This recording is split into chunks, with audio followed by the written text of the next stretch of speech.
दोस्तों आज हम एक्सप्लेन करने वाले हैं हाल ही में आई मूवी मैदान को, जिसमें अजय देवगन लीड रोल में है और ये मूवी लोगों को काफी पसंद भी आ रही है, इसलिए आप वीडियो को भी लाइक कर दीजिए। हम चलिए कहानी शुरू करते हैं। तो मूवी की शुरुआत में हमें 1952 के ओलंपिक का सीन दिखाते हैं, जहां इंडियन फुटबॉल टीम का यूगोस्लाविया टीम से मैच हो रहा होता है, जिसमें इंडियन टीम 10-1 से मैच बड़ी बुरी तरह से हारती है, जो कि एक काफी शर्मनाक हार थी। और ये सब होता देख इंडियन फुटबॉल टीम के कोच सईद अब्दुल रहीम काफी नाखुश थे। अब सीन चेंज होता है, जहां हम देखते हैं कि भारतीय फुटबॉल टीम की इतनी शर्मनाक हार की खबर अखबार में आ गई है, जिसके बाद सारी जनता भारतीय फुटबॉल टीम से खुश नहीं है और लोग उनकी काफी बेइज्जती कर रहे हैं। फिर अगले सीन में इंडियन फुटबॉल फेडरेशन की मीटिंग बुलाई जाती है, जिसमें सारे मेंबर भारतीय फुटबॉल टीम की हार का सारा दोष कोच सईद रहीम को देते हैं। यहाँ तक कि फेडरेशन के मेंबर शुभांकर सईद रहीम को कोच के पद से हटाने को भी कह देते हैं, पर सईद रहीम शुभांकर की बात का करारा जवाब देकर कहते हैं कि अगर आप लोग भारत की हार की जिम्मेदारी मुझे दे रहे हो तो आगे से खिलाड़ी भी मेरे हिसाब से ही होंगे।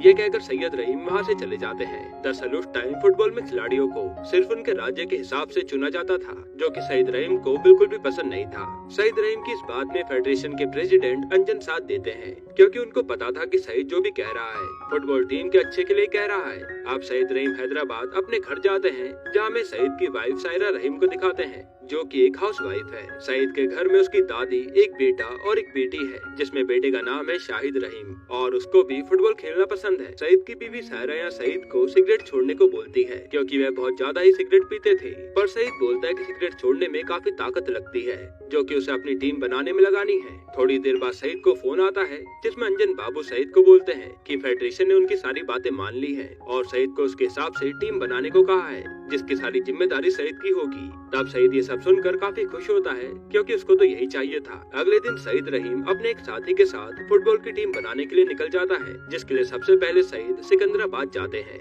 जहां पर वे तुलसीदास बलराम नाम के खिलाड़ी को चुनते हैं, जो कि गलियों में खेला करता था, पर उसमें स्किल काफी जबरदस्त थी। उसके बाद सईद कोलकाता जाकर वहाँ की स्टेट टीम का मैच देखते हैं, जिसमें से वह पीके मुखर्जी को चुनते हैं, जिसका गेम काफी अच्छा था, पर उसको थोड़ा फोकस की जरूरत थी, इसलिए सईद पीके मुखर्जी को फोकस में रहने को कहकर इंडियन फुटबॉल टीम के लिए चुन लेते हैं। ऐसे ही करके सईद रहीम इंडियन फुटबॉल टीम के सभी खिलाड़ियों को चुनते हैं, जो कि भारत के छोटे बड़े हर शहर से आए थे, जिसमें से कई प्लेयर तो काफी फेमस थे और कुछ गली मोहल्ले के फुटबॉल प्लेयर थे, लेकिन इन सब में फुटबॉल के प्रति जुनून और स्किल्स दोनों ही थी। अब सईद रहीम उनकी टीम के लिए गोलकीपर कोई लंबा आदमी चुनते हैं, जिसका नाम पीटर थंगराज होता है, क्योंकि लंबे होने से गोलकीपर की रीच बढ़ती है और वह फुटबॉल को आसानी से रोक सकता है। फिर सईद की टीम अब 1956 के ओलंपिक के लिए अच्छे से तैयार करती है और काफी मुश्किल ट्रेनिंग करने के बाद फाइनली सईद रहीम की टीम ओलंपिक्स के लिए तैयार हो जाती है। अब ओलंपिक्स में जाने से पहले भारतीय टीम के लिए एक फंक्शन ऑर्गेनाइज किया जाता है, जिसमें सारे बड़े बड़े अधिकारी और मिनिस्टर भारतीय फुटबॉल का हौसला बढ़ाने आए थे। तब हम वहाँ पर एक रॉय चौधरी नाम के जर्नलिस्ट को देखते हैं, जो कि भारत का काफी बड़ा जर्नलिस्ट था और वह अपने शब्दों की मदद से सरकार गिराने तक का दम रखता था। यहाँ रॉय चौधरी हमेशा भारतीय फुटबॉल टीम के खिलाफ नेगेटिव ही छापता था, जिससे उनके न्यूज़पेपर की पॉपुलैरिटी बनी रहे। थोड़ी देर बाद रॉय चौधरी की सईद रहीम से बहस हो जाती है, क्योंकि रॉय भारत के खिलाड़ियों पर उंगली उठा रहा था। तब सईद रहीम मिस्टर रॉय की सबके सामने बेइज्जती करके वहाँ से चले जाते हैं, जो कि रॉय को अच्छा नहीं लगता। फिर भारतीय फुटबॉल टीम अब अपनी फोटोग्राफ खिंचवाते हैं, जिसके बाद वह सब 1956 के ओलंपिक्स को खेलने के लिए निकल जाते हैं। फिर भारतीय टीम का सबसे पहला मैच ऑस्ट्रेलिया के साथ होता है, जिसमें से एक ऑस्ट्रेलियन प्लेयर मैच से पहले एक भारतीय प्लेयर से उसके शूज के लेसेस बांधने में हेल्प मांगता है, जिसके बाद वह अपने सभी साथियों के सामने भारत की बेइज्जती करके हंसने लगता है, जो कि भारतीय टीम और सईद रहीम देख लेते हैं। थोड़ी देर बाद भारत और ऑस्ट्रेलिया के बीच मैच शुरू होता है, जिसमें पहला गोल भारत के खिलाड़ी करते हैं, जिसको देखकर सब लोग चौंक जाते हैं, क्योंकि भारतीय टीम, जो कि काफी बेकार फुटबॉल खेलती है, उसने अपने पहले मैच के कुछ मिनटों में ही ऑस्ट्रेलिया के खिलाफ इतनी आसानी से गोल कर दिया, जबकि ऑस्ट्रेलिया काफी अच्छी फुटबॉल टीम है। अब ऐसे ही करके मैच आगे चलता रहता है, जहां भारतीय टीम ऑस्ट्रेलिया फुटबॉल टीम पर हावी होकर उसे करारी शिकस्त दे दी है, जिसमें भारत के खिलाड़ी नेविल डिसूजा ने गोल की हैट्रिक मारी थी, जिसकी ऑस्ट्रेलिया के खिलाड़ी ने बेइज्जती की थी। अब मैच के बाद की प्रेजेंटेशन में ऑस्ट्रेलिया टीम के कोच बोलते हैं कि भारत ज्यादा अच्छी टीम नहीं है, वह तो बस आज उनका दिन नहीं था। यह सब कहकर ऑस्ट्रेलिया के कोच भारत के खिलाड़ियों की एक तरह से बेइज्जती कर रहे थे। तब सईद रहीम मीडिया के सामने ऑस्ट्रेलियन कोच को जवाब देकर कहते हैं कि मैच से पहले आपके एक प्लेयर ने हमारी टीम के एक प्लेयर की बेइज्जती की, जिसका जवाब हमने आपको फील्ड पर दे दिया, पर अब आप यही गलती दोबारा कर रहे हैं, तो सोचो आगे क्या हो सकता है। यह कहकर भारतीय टीम प्रेजेंटेशन से चले जाते हैं। और ऑस्ट्रेलियन कोच का सर शर्म से नीचे झुक जाता है। इसके बाद भारत ओलंपिक्स में काफी अच्छा प्रदर्शन करके कई सारी टीमों को हराती है और ओलंपिक्स में 4th पोजीशन पर आती है, जो कि भारतीय टीम का काफी अच्छा प्रदर्शन था। अगले सीन में हम देखते हैं कि रॉय चौधरी फुटबॉल फेडरेशन के मेंबर शुभंकर से बात करके उसका माइंड वॉश करके कहता है कि सैयद रहीम को अच्छे से फुटबॉल की कोचिंग नहीं आती, क्योंकि जिस स्टेट में सबसे ज्यादा लोग हैं वहाँ का कोई प्लेयर भी फुटबॉल टीम में है ही नहीं। यह सब कहकर रॉय शुभंकर को अपनी तरफ करके उसको जल्दी फुटबॉल फेडरेशन का प्रेसिडेंट बनाने को कहता है।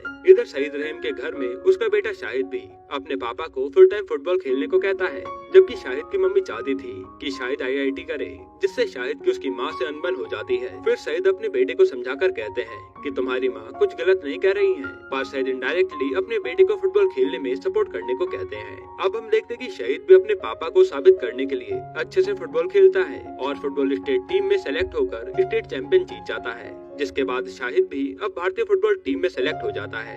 फिर सईद रहीम अब भारतीय फुटबॉल खिलाड़ियों की जमकर ट्रेनिंग करवाते हैं, क्योंकि ओलंपिक दोबारा आने वाले थे, जिसके लिए सारे खिलाड़ी ग्राउंड में अपनी जी जान लगा देते हैं। सईद की भारतीय फुटबॉल टीम में अब एक और नया खिलाड़ी आ गया था, जिसका नाम जर्नैल सिंह होता है। जर्नैल सिंह एकदम तगड़ा आदमी था, जो कि टीम में डिफेंस को संभालता था, और सईद की टीम ट्रेनिंग के बाद ओलंपिक के लिए पूरी तैयार हो जाए हैं। अगले सीन में हम देखते हैं कि रॉय और शुभंकर आपस में बात कर रहे हैं। तब उनकी बातों से हमें पता चलता है कि भारतीय टीम इस बार ओलंपिक के उस ग्रुप में है जिसमें वर्ल्ड की टॉप टीम है, मतलब कि भारतीय टीम का इस बार हारना तय है। यह सब कहकर रॉय शुभंकर के साथ सैयद को फेडरेशन से निकालने का प्लान बनाता है। फिर कुछ दिनों बाद 1960 में ओलंपिक शुरू होता है, जिसमें भारत का सबसे पहला मैच फ्रांस से था, जो कि वर्ल्ड की बेस्ट टीम में से एक है। फुटबॉल मैच शुरू होते ही भारत फ्रांस को कड़ी टक्कर देता है और फ्रांस के खिलाफ एक गोल मार के बढ़त बना लेता है, जिसके बाद फ्रांस भारत के खिलाफ गोल करने की काफी कोशिश करता है, पर भारत फ्रांस को अपने डिफेंस से रोकता रहता है। और ग्राउंड पर बैठे सभी दर्शक अब हैरान थे कि वर्ल्ड की बेस्ट टीम इंडिया के सामने गोल नहीं मार पा रही है। फ्रांस और भारत का मैच अब चलता रहता है, जिसमें भारत फ्रांस से जीतने वाला था, पर एंड में फ्रांस भारत के खिलाफ एक गोल मार के मैच को ड्रॉ कर देता है।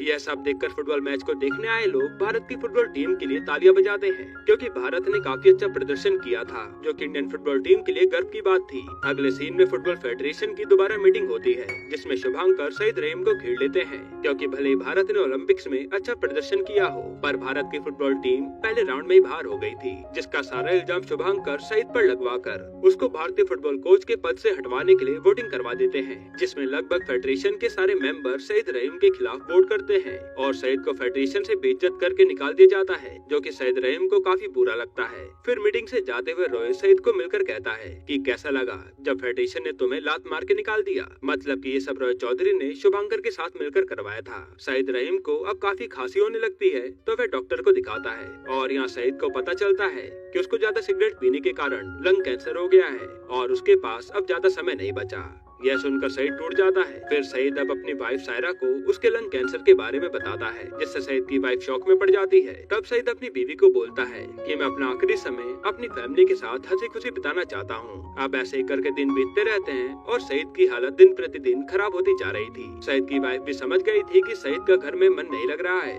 क्योंकि उनको तो फुटबॉल से प्यार था। जिसके बाद एक दिन सायरा सईद के पास आकर कहती है कि मैं आपको रोज ऐसे घुट घुट कर जीता नहीं देख सकती। आपको आपकी बीमारी ने नहीं बल्कि आपके सपने ने हराया है। आपका सपना है ना कि भारत की फुटबॉल टीम गोल्ड मेडल लाए, तो जाओ अपने सपने को पूरा करो, ना कि हमारे साथ अपने आखिरी के पल बिताओ, क्योंकि आपकी खुशी में हमारी खुशी है। यह कहकर सायरा सईद को उनके जिंदगी के आखिरी टाइम फुटबॉल को देने को कहती है, ताकि सईद खुशी खुशी मर सके। अब अगले सीन में सईद फुटबॉल फेडरेशन के प्रेसिडेंट से मिलने जाते हैं, जो कि अब शुभंकर बाबू बन चुके थे। शुभंकर सईद को उसके ऑफिस के बाहर पूरा दिन वेट करवाते हैं और शाम को सईद को इग्नोर करके चले जाते हैं। तब सईद फुटबॉल फेडरेशन के पूर्व प्रेसिडेंट अंजन से जाकर मिलते हैं और उन्हें अपनी सारी बात बताकर कहते हैं कि मेरे पास ज्यादा समय नहीं है, मुझे भारतीय फुटबॉल टीम को कोच करके देश के लिए मेडल लाना है। फिर हम देखते हैं कि फुटबॉल फेडरेशन की मीटिंग होती है, जहाँ अंजन फेडरेशन के प्रेसिडेंट से सईद को दोबारा फुटबॉल की कोचिंग देने को कहते हैं, क्योंकि सईद की कोचिंग में इंडिया ने बेस्ट परफॉर्मेंस दिया था। पर शुभंकर बोलता है कि हमारे पास इंडिया का कोच है, जो कि तपन घोष थे। अंजन फिर भी सईद की सारी अचीवमेंट गिनवा कर सईद को कोच बनवाने की रिक्वेस्ट करते हैं। तब शुभंकर मीटिंग के सारे मेंबर को बोलता है कि जो भी सईद को भारतीय फुटबॉल टीम का कोच बनवाना चाहता है वह हाथ खड़ा करे, क्योंकि उसको पता था कि कोई भी हाथ खड़ा नहीं करेगा। तब जो प्रेजेंट फुटबॉल कोच था वह सबसे पहले हाथ खड़ा करता है, जिसके बाद सारे मेंबर एक एक करके हाथ खड़ा करते हैं, क्योंकि सबको पता था कि चाहे कुछ भी हो सईद से बेस्ट फुटबॉल कोचिंग आज तक किसी ने भी नहीं की। और जब वह फेडरेशन से गया तो भारतीय फुटबॉल टीम की परफॉर्मेंस बहुत ज्यादा खराब हो गई थी, जिसके बाद अब सईद रहीम को दोबारा भारतीय फुटबॉल कोच की पोजीशन मिल जाती है। अब रॉय चौधरी को जैसे ही बात पता चलती है तो वह गुस्सा हो जाता है, क्योंकि उन्होंने बड़ी मुश्किलों से सईद को कोच से हटाया था। सईद रहीम अब अपनी टीम को दोबारा इकट्ठा करके उनको एशियन गेम्स की तैयारी करने को बोलता है, क्योंकि 2 महीने में एशियन गेम्स आने वाले थे और उनके पास टाइम कम था। अब सईद के आने से भारतीय खिलाड़ी भी खुश थे, क्योंकि उन्हें पता था कि सईद उन्हें मेडल लाने में मदद कर सकते हैं। फिर अगले दिन से भारतीय फुटबॉल प्लेयर की ट्रेनिंग शुरू हो जाती है, जिसमें भारतीय खिलाड़ी दिन रात एक करके 2 महीने तक लगातार जमकर ट्रेनिंग करते हैं और फिर सारे खिलाड़ी एशियन गेम्स के लिए तैयार हो जाते हैं। फिर हम देखते कि सईद रहीम अपनी टीम के साथ मीडिया वालों के सवालों का जवाब दे रहा है। तब रॉय चौधरी सईद को बोलता है कि भारतीय टीम एशियन गेम्स खेलने नहीं जा रही है, क्योंकि फाइनेंस मिनिस्ट्री ने मना कर दिया है। यह सुनकर सईद अब शुभंकर से अकेले में बात करके उनसे उनकी टीम का एशियन गेम्स न खेलने की वजह पूछता है। तब रॉय चौधरी आकर बोलता है कि भारत के पास इतना फंड है ही नहीं कि भारत के सारे खिलाड़ी हर खेलों में भाग ले पाएं। तो फाइनेंस मिनिस्टर ने फुटबॉल टीम का एशियन गेम्स में जाना कैंसिल कर दिया, क्योंकि उनको फुटबॉल गेम्स में कोई भी मेडल की उम्मीद नहीं है। सईद अब अपनी टीम को वेट करने को बोलकर फाइनेंस मिनिस्टर से बात करने जाता है। फिर अगले सीन में सईद रहीम फाइनेंस मिनिस्टर से जाकर बात करते हैं और उन्हें गेम्स की अहमियत समझाकर कहते हैं कि जब सरकार पॉलिटिक्स में इतना पैसा लगा सकती है तो थोड़ा खिलाड़ियों पर भी लगाना चाहिए। वह सब तो देश का नाम रोशन करते हैं। जिसके बाद फाइनेंस मिनिस्टर सईद की फुटबॉल टीम को एशियन गेम्स में भेजने के लिए मान जाते हैं, पर उनकी कुछ कंडीशन थी कि एशियन गेम्स में सिर्फ कुछ खिलाड़ी ही जा पाएंगे और उनको वहाँ पर अपने काम खुद करने पड़ेंगे, क्योंकि सरकार के पास फंड कम है। सईद अब फाइनेंस मिनिस्टर की सारी बात मान लेता है ताकि उसकी टीम एशियन गेम्स में खेल पाए। फिर सईद भारतीय टीम को खुशखबरी देता है कि उनकी टीम एशियन गेम्स खेलने जा रही है, पर सिर्फ 16 खिलाड़ी एशियन गेम्स खेलने जा पाएंगे, बाकी के खिलाड़ी यहीं रहेंगे।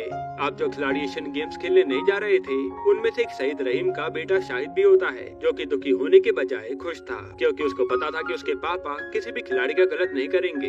यह कहकर वह अपने पापा को गले से लगा लेता है। भारतीय फुटबॉल टीम अब 1962 के एशियन गेम्स खेलने जाती है, जिसमें भारत का सबसे पहला मैच साउथ कोरिया से होता है, जो कि पिछली 2 बार की सिल्वर मेडलिस्ट टीम थी। अब भारत के साउथ कोरिया के मैच से पहले उनका गोलकीपर पीटर थंगराज पैर में चोट के कारण बाहर हो जाता है, जो कि टीम का एक मजबूत खिलाड़ी था। फिर थोड़ी देर बाद भारत और साउथ कोरिया का मैच शुरू होता है, जिसमें पीके बनर्जी फुटबॉल को लेकर साउथ कोरिया के गोल पोस्ट तक जाने लगता है, पर साउथ कोरिया का डिफेंस फुटबॉल छीन लेते हैं, क्योंकि उनका डिफेंस काफी अच्छा था। जिसके बाद साउथ कोरिया अपना पहला गोल कर देते हैं। अब ऐसे करके साउथ कोरिया के प्लेयर भारत के खिलाड़ियों को चकमा देकर एक के बाद एक गोल मारते जाते हैं और भारत की टीम आपस में एक दूसरे को ब्लेम करने लगती है कि तेरी वजह से गोल पड़ रहे हैं। जिसके बाद भारत पहले मैच में साउथ कोरिया से बड़ी बुरी तरह से हारता है। मैच के बाद रॉय चौधरी सईद को मिलकर कहता है कि कल आपका भारत का रिटर्न का टिकट तय हो जाएगा, क्योंकि भारत का कल थाईलैंड से मैच होना था, जिससे भारत एक बार पहले भी हार चुका है। तब सईद रहीम ड्रेसिंग रूम में जाकर भारत के खिलाड़ियों को मोटिवेट करके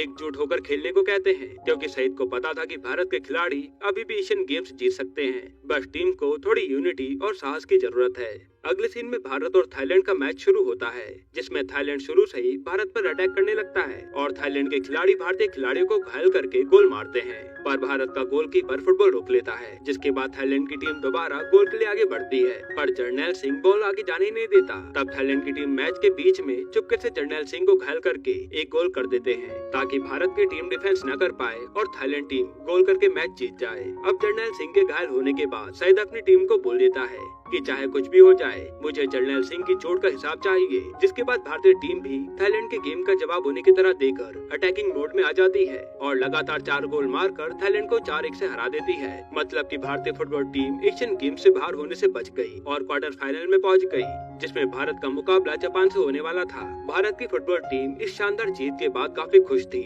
और भारत के डिप्लोमेट मीडिया के सवालों का जवाब देते हुए इजराइल के बारे में बोल देते हैं, जिसको एशियन गेम्स में खेलने नहीं दिया गया। जिसके बाद इंडोनेशिया की गवर्नमेंट और वहाँ के लोग भारतीय खिलाड़ियों से आक्रोश में आ जाते हैं। यहाँ सईद रहीम की हालत अब दिन प्रतिदिन खराब होती जा रही थी, पर वे अपनी टीम से छुपाकर उनको एशियन गेम्स की स्ट्रेटेजी बताकर पूरा सपोर्ट करते हैं। अब भारत का मैच जापान से होता है, जिसको एशिया की सबसे फुर्तीली टीम कहा जाता है, पर भारत के खिलाड़ी जापान की फुर्ती का जवाब अपनी टीम वर्क से देते हैं और जापान को 2-0 से हराकर सेमीफाइनल में अपनी जगह बना लेते हैं, जिसमें उनका मुकाबला वियतनाम से होने वाला था। अब कुछ दिनों बाद एशियन गेम्स का सेमीफाइनल आता है, जिसमें सईद भारत के खिलाड़ियों को उनकी गेम की स्ट्रेटेजी बताता है। तब खिलाड़ियों को सईद की हालत काफी खराब लग रही थी, क्योंकि वह बार बार खासे जा रहे थे, पर सईद खिलाड़ियों को सिर्फ गेम में फोकस रहने को बोलते हैं। और अब भारत और वियतनाम का मैच शुरू होता है, जिसमें भारत शुरू में ही वियतनाम से 2 गोल खाकर पीछे हो जाता है। फिर भारतीय टीम अपनी टीम वर्क से मैच को 2-2 से बराबर कर लेती है। तब लास्ट के कुछ मिनट बचते हैं, जिसमें भारत का एक खिलाड़ी फुटबॉल को वियतनाम की गोल पोस्ट पर ले जाता है, जहां पर वियतनाम की गलती से भारत को एक फ्री किक मिलती है। इसका फायदा उठाकर भारत एक और गोल मारता है, जिससे भारत वियतनाम को 3-2 से हरा देता है, जो कि भारत का सबसे बड़ा कमबैक था। यहाँ भारत अब वियतनाम को हराकर फाइनल में पहुंच गया था, जहां भारत का मुकाबला साउथ कोरिया से होने वाला था, जिससे वह पहले मैच में बड़ी बुरी तरह से हारे थे। फिर भारत की टीम अब फाइनल्स की स्ट्रेटेजी बनाकर पूरी तैयारियां करती है, जिसके बाद फाइनली एशियन गेम्स के फाइनल का दिन आता है, जहां भारतीय फुटबॉल टीम अपनी बस में ग्राउंड पर जा रही थी। तब इंडोनेशिया के लोग भारत की बस को रोककर उसमें पथराव करके मुर्दाबाद के नारे लगाते हैं, क्योंकि भारत के डिप्लोमेट के मीडिया में बयान के कारण इंडोनेशिया के लोग भड़क गए थे। तब मिलिट्री को आकर भारत की टीम को भीड़ से निकालना पड़ता है। अब यह भारत के फाइनल मैच से पहले पीके बनर्जी और नेविल डिसूजा को पता चल जाता है कि सईद रहीम को लंग कैंसर है, पर सईद उनको फाइनल मैच में फोकस करने को बोलते हैं। फिर सईद अब भारतीय टीम के पास आकर फाइनल स्पीच देते हैं कि आज वह दिन आ गया है जिसका हम सब लोग बड़ी बेसब्री से इंतजार कर रहे थे, और सबको आज एक होकर ऐसा खेलना है जैसा आपने अपनी जिंदगी में कभी ना खेला हो, और भले ही एक सबसे छोटा नंबर हो, पर आज हमारे लिए एक सबसे बड़ा नंबर होगा। ये कहकर सईद कहते हैं कि भले ही आप सभी 11 खिलाड़ी भारत के अलग अलग राज्य से होंगे, पर आज सबको ऐसा खेलना है कि आप सभी फील्ड पर एक लगो, और कल आपके अखबार में एक फोटो भारत के सभी लोगों के चेहरों पर मुस्कान ले आए। इतना कहकर सईद अपने खिलाड़ियों को फाइनल खेलने के लिए भेज देते हैं। भारत की फुटबॉल टीम ग्राउंड पर उतरती है, तब ग्राउंड के सभी दर्शक भारत के विरोध में थे, और क्राउड के भारत के खिलाफ होने के कारण भारतीय टीम के लिए साउथ कोरिया से जीतना और भी मुश्किल हो गया था। फिर थोड़ी देर बाद भारत और साउथ कोरिया के बीच फाइनल शुरू होता है, जिसमें साउथ कोरिया शुरू में ही भारत पर भारी पड़ जाती है और सबसे पहले भारत के खिलाफ गोल करती है। तब भारत का एक एक खिलाड़ी अपनी जान लगा देता है, पर वे साउथ कोरिया के गोल तक नहीं पहुंच पाते, क्योंकि साउथ कोरिया का डिफेंस काफी मजबूत था। फिर भी भारत के खिलाड़ी हार नहीं मानते और कोशिश करते रहते हैं, जिसमें काफी सारे भारत के खिलाड़ी घायल भी होते हैं, पर वे अपने देश की जीत के लिए पूरी जी जान लगा देते हैं। इसके थोड़ी देर बाद मैच पलटता है और भारत की टीम भी साउथ कोरिया को टक्कर देकर लगातार 2 गोल मारती है। अब भारत साउथ कोरिया से आगे हो गई थी और लास्ट के कुछ मिनट बचे थे। तब साउथ कोरिया का खिलाड़ी भारत के गोल के पास पहुंचकर गोलकीपर को चकमा देकर किक मारता है, पर भारत का एक खिलाड़ी आकर गोल को बचा लेता है, जिसके थोड़ी देर बाद फुटबॉल मैच की विसल बजती है और भारत की टीम साउथ कोरिया को हराकर एशियन गेम्स में गोल्ड मेडल जीत जाती है, जो कि सारे भारत के देशवासियों के लिए गर्व की बात थी। इसके बाद सारे खिलाड़ी आकर सईद रहीम को गले से लगा लेते हैं और भारत का झंडा एशियन गेम्स में सबसे ऊपर फहराया जाता है। अब हमें मूवी में बताते हैं कि भारत के एशियन गेम्स में गोल्ड मेडल जीतने के 9 महीने बाद सईद रहीम का देहांत हो गया, जिसके बाद अब तक 64 साल हो गए और भारत फुटबॉल में कोई भी मेडल नहीं जीता। फिर लास्ट में हमें सईद रहीम और कुछ खिलाड़ियों की फोटो दिखाई जाती है और ये मूवी यहीं पर खत्म होती है। दोस्तों, आपको ये मूवी कैसी लगी हमें कमेंट में जरूर बताइएगा, और अगर आपको हाल ही में आई एक कमाल की मूवी देखनी है तो आप ये वीडियो देख लीजिए।